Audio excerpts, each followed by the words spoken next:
एक तरफ अन्ना, दूसरी तरफ सर जाडेजा। जब ये दोनों हो तो फिर कोई भी लक्ष्य नामुमकिन नहीं है और किसी भी स्थिति से आप बाहर आ सकते हैं। कुछ ऐसा ही कर दिखाया चेन्नई में जाडेजा और अश्विन की साझेदारी ने। स्वागत है ESPN cricket info match Hindi में। हम बात कर रहे हैं भारत और बांग्लादेश के बीच खेले जा रहे चेन्नई टेस्ट के पहले दिन की, और इस पर अपना सटीक विश्लेषण लेकर मौजूद है हमारे साथ संजय मांजरेकर। बहुत बहुत स्वागत संजय भाई आपका। Thank you. संजय भाई, इससे पहले कि हम पूरे डिटेल में बातचीत करें, सबसे पहले 144 पर 6, अराउंड 42 ओवर्स, और उसके बाद 37.4 ओवर्स होते हैं, 195 without loss, thanks to Anna and sir Jadeja. क्या कहेंगे इस साझेदारी के बारे में? 100 रन बना के अन्ना ने एक सुनहरा पन्ना भी लिखा है अपने करियर में। तो ये राइट। एक अच्छी बात है, लेकिन ये जो है ना, भारत के पास जो एडवांटेज है कि अश्विन जाडेजा, मैं उनके रिकॉर्ड देख रहा था, दोनों ने मिलकर 49 5 विकेट हॉल्स लिए टेस्ट क्रिकेट में। 49, एक 50 से दूर है एक 5 विकेट हॉल जो आ जाएगा इस टेस्ट मैच में। And between them 10 test hundreds. तो देखिए, इनसे जो उपलब्धि भारत को मिलती है, केवल विकेट्स नहीं, या अगर प्योर बॉलर भी खेलते तो भी इमेंस कंट्रीब्यूशन है, लेकिन उसके साथ बल्लेबाजी भी। तो एक तो उनकी जो उनका जो एक्सपीरियंस है, उनकी जो काबिलियत है, और आज का दिन फर्स्ट डे थोड़ा सीमस के लिए ज्यादा मदद थी सरफेस में, और वहां पर शुरुआत तो अच्छी हुई, लेकिन जो कंबाइंड एक्सपीरियंस है बांग्लादेश सीमस का, केवल 20 टेस्ट मैचेस का है, और वो कहीं ना कहीं मुझे लगता है कि वो केम इनटू प्ले, और हावी होगी भारत।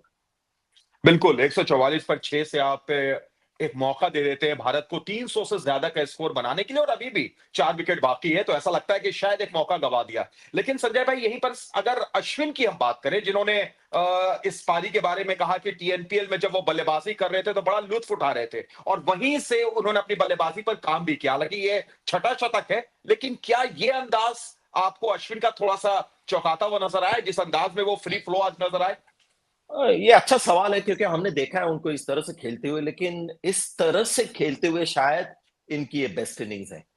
सबसे जो हैरानी वाली बात है, जो जिससे बॉलर्स आई एम श्योर हैरान होते होंगे, कि 4-5 विकेट लेते हैं सीम बॉलर्स एक चैनल में बॉल डालकर, गुड लेंथ पे, outside the of right area जो कहते हैं, और वही गेंदे अश्विन चौका मारते हैं उस पे।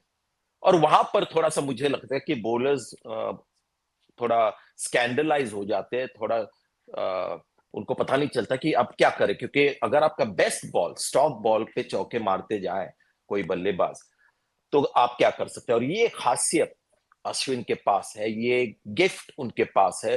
लेट खेलते हैं बॉल को, और बैकफुट पे बहुत ज्यादा खेलते हैं, यानी स्कोरिंग अपॉर्चुनिटीज उनके काफी ज्यादा उनको मिल जाते हैं। तो ये इनकी जो काबिलियत है, और इतनी भूख रन बनाने के लिए, क्योंकि 36 शायद उनके 5 विकेट हॉल्स हैं, 36, उसके बावजूद इतनी भूख रन बनाने के लिए, तो कहना पड़ेगा कहीं ना कहीं दिमाग भी को सैल्यूट करना पड़ेगा।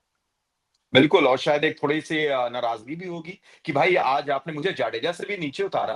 आप नंबर 8 पर आप मुझे उतार रहे हैं। देखिए, मैंने वहाँ पर शतक लगाया और जाडेजा ने भी बढ़िया पारी खेली संजय भाई। लेकिन थोड़ा-सा अगर हम ऊपर जाएँ, यशस्वी जायसवाल की वो पारी आप देखें। भले ही उन्होंने रन्स 56 बनाए, लेकिन जिस तरीके से दूसरे छोर से विकेट गिरती चली जा रही थी, एक अलग अप्रोच नज़र आया आपको यशस्वी जायसवाल का। आज थोड़ा ज़्यादा टिक रहे थे, ज़्यादा गेंद को छोड़ रहे थे, ऑफ स्टंप के बाहर खेलने नहीं जा रहे थे। अच्छा, वो आपने यशस्वी जायसवाल का मुद्दा उठाया, क्योंकि वो जब बल्लेबाजी के लिए आए थे तो कठिन था, थोड़ा सा चैलेंज काफी था, क्योंकि पिच फ्रेश था, बॉलर्स ऑन टॉप थे, विकेट्स गिरे थे। लेकिन ये जो जायसवाल की जो काबिलियत है, और उनमें जो अलग अलग क्वालिटीज है, ये जो संयम के साथ खेलना, हमने इंग्लैंड के खिलाफ भी देखा था। इन दी एंड उनका स्ट्राइक रेट शायद 80 का हो, लेकिन कई इनिंग्स ऐसे थे जहां पर वो डटे रहे, डिफेंसिव खेलते रहे, बैकफुट पे खेलते हैं, बॉल को लेट भी खेलते हैं, फ्रंट फुट पे ड्राइव मारते हैं। आज जो इनिंग्स खेली उन्होंने, उसमें एक झलक हमने पाई कि कैसे ये अलग एक स्पेशल प्लेयर है यशस्वी जायसवाल, और कितनी उनकी रेंज बढ़िया है। डिफेंस में फ्रंट फुट बैकफुट, अटैकिंग में फ्रंट फुट पे ड्राइव मारते, कट भी मारते, पुल भी करते, प्लस अगर 1 घंटा डिफेंस करना हो, रन नहीं बनाने हो, तो वो भी कर सकते हैं। तो बहुत ही इंप्रेसिव उनकी पारी थी। बेशक, लेकिन दूसरी तरफ अगर आप देखें, खास तौर से जिस अंदाज में विराट कोहली ऑफ स्टंप के बाहर आउट होते हैं, चौथी, पांचवी स्टंप की गेंद को खेलने के लिए गए। रोहित शर्मा की तो खैर गेंद बड़ी अच्छी थी, वो घूमती भी गई और बल्ले का किनारा लेती भी गई, लेकिन पंत जैसे आउट हुए, जिस हिसाब से वो सेट थे संजय भाई, उसके बाद वैसा शॉट खेलना क्या थोड़ा सा आपको निराश कर गया, कि वो क्या करना चाह रहे थे, क्या करने चले गए? निराश तो हो गए सब कुछ, सब गौतम गंभीर भी, आपने देखा उनका रिएक्शन, निराश हुए जरूर, लेकिन इस तरह से आउट होते हुए, ऐसे ही शॉट खेलते हुए आउट होते हुए मैंने पंत को देखा है। कहीं ना कहीं जब बॉल स्विंग होता है ना, तो वो आपने देखा होगा क्रीज के बहुत बाहर खड़े रह जाते हैं। और वहां पर क्या होता है, अगर बॉल शॉर्ट हो, थोड़ा सा रूम मिले आपको, तो जब आप फ्रंट फुट पे इतना ज्यादा कमिट होते हो, तो वो खेलने की थोड़ा सा लालच हो जाता है। अगर बिल्कुल शॉर्ट बॉल हो तो फिर आप कट मार सकते हैं, तो ये पंत के साथ हुआ है। लेकिन पंत एक अलग खिलाड़ी है, और उनको अगर ये कहें आप कि इस बॉल को थोड़ा सा आप छोड़ो या अलग तरीके से खेलो, तो शायद वो काम नहीं कर जाएगा, क्योंकि ये हमारे भारत के बहुत ही अलग एक्स फैक्टर खिलाड़ी है। डिसअपॉइंटमेंट, निराशा जरूर हुई, उनसे गलती भी हो गई, जिसका कारण मैंने आपको बताया। लेकिन मैं अगर कोच हूं तो मैं उनको कुछ बताऊं नहीं, सिर्फ कहूंगा कि अच्छा एक मौका था बड़ा स्कोर करने का, और वो करेंगे इस सीरीज में। बिल्कुल, और इससे पहले कि हम बांग्लादेश के गेंदबाजों की तारीफ करें, थोड़ा उनके बारे में बातचीत करें। 2 सवाल मेरा आपसे है, 2 खिलाड़ी को लेकर। एक शुभमन गिल, जो बिना खाता खोले आउट हुए, हालाँकि आज लेग स्टंप के बाहर वो गेंद दुर्भाग्यवश तरीके से वो आउट हुए, और दूसरे खिलाड़ी केएल राहुल। आप पे देखिए संजय भाई, केएल राहुल को लाया तो गया है, लेकिन एक ऐसे खिलाड़ी की जगह पर जो जबरदस्त फॉर्म में था इंग्लैंड के खिलाफ। तो क्या गिल और राहुल पर थोड़ा-सा एडेड प्रेशर आप देख रहे हैं कि भाई आपको रन्स बनाने होंगे, क्योंकि कुछ खिलाड़ी बाहर खड़े हुए हैं, नंबर 3 पर गिल भी सक्सेस नहीं हो पा रहे हैं उस तरीके से? गिल पे मुझे नहीं लगता इतना दबाव होगा फॉर्म का, परफॉर्मेंस का, क्योंकि पिछले सीरीज में इंग्लैंड के खिलाफ उन्होंने बहुत ही बढ़िया परफॉर्मेंस दिया था। पहले एक दो टेस्ट मैचेस में थोड़ा सा अंडर कॉन्फिडेंट लगे, लेकिन उसके बाद उन्होंने दिखाया कि वो एक लॉन्ग टर्म टेस्ट प्लेयर है भारत के लिए, नंबर 3 पर। आगे जाके देखेंगे फॉरेन कंडीशंस में कैसे खेलते हैं, लेकिन शुरुआत में जब जल्दी आउट हो जाते हैं बिफोर योर सेट, तो आप उनकी आलोचना ज्यादा कर नहीं सकते। प्लस पिच में थोड़ी जान थी, थोड़ा बॉलर्स फ्रेश थे, जिस तरह से रोहित शर्मा भी आउट हुए, विराट कोहली भी उस तरह से आउट होते जब सेट नहीं होते, तो ये मैं मानता हूं कि जी हाँ, एक बुरी शुरुआत थी, लेकिन होता है your start of the innings. KL Rahul का अप्रोच जो मैं सालों से कहते आ रहा हूं कि थोड़ा सा ज्यादा ही अपने आप में रहते, अपने सोच में रहते, और जो उनके पास काबिलियत है अटैकिंग खेलने की, और लगता है कि कभी-कभी वो इतना अपने बारे में सोचते हैं, अपने बैटिंग के बारे में सोचते हैं। मेरे साथ भी ऐसा होता था कई बार कि रन बनाना जो असली जो आपका लक्ष्य होता है, वो उसको कभी-कभी थोड़ा भूल जाते हैं। शायद वो नंबर 6 पर आए, पंत उनसे ऊपर आए, क्या ये भी ज़हन में चलता है एक ऐसे खिलाड़ी को जो ज़्यादातर उसने ना, अपनी क्रिकेट टॉप ऑर्डर में खेली है? नहीं, ये थोड़ा-सा हमने देखा है कि केएल राहुल का स्वभाव है, जिसको हम क्रिकेट लैंग्वेज में टेम्परामेंट कहते हैं। ये हमने देखा है, 50 टेस्ट मैचेस खेले हैं, उनकी जितनी बल्लेबाजी अच्छी, और जब और ऐसे भी नहीं है कि 34 का एवरेज है कि रन, बड़े रन नहीं बनाए, उनके शतक काफी है, और अच्छे-अच्छे शतक है। एक ऑस्ट्रेलिया में है, इंग्लैंड में है, साउथ अफ्रीका में 2 है।